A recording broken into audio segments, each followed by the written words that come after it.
তো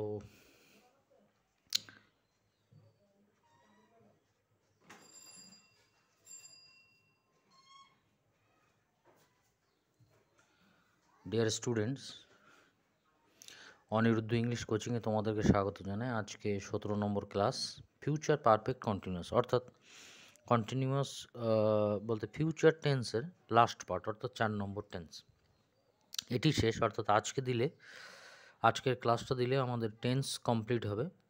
তো সংজ্ঞাটা কি?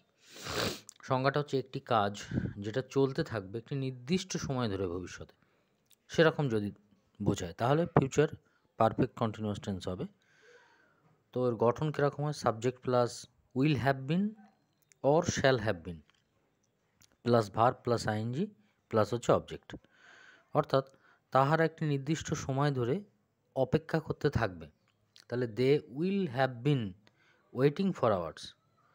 তাহলে এখানে দেখো, shall have been, will have been, আমি বলেছি যে আই এর পরে শ্যাল এবং উই এর পরে শ্যাল, বাদবাকি কিন্তু সব ক্ষেত্রে আমরা উইল বসাবো।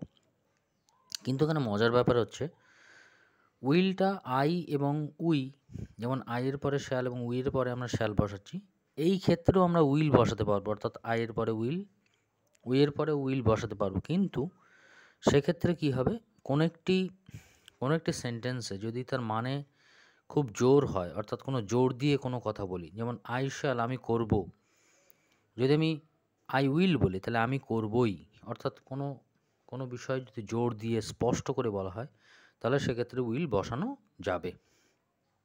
তো ধন্যবাদ সবাইকে, লাইক কমেন্ট শেয়ার করো, পাশে থেকো, সাবস্ক্রাইব করে চ্যানেলে। কোনো অসুবিধে হলে কমেন্ট করো। সবাইকে অসংখ্য ধন্যবাদ।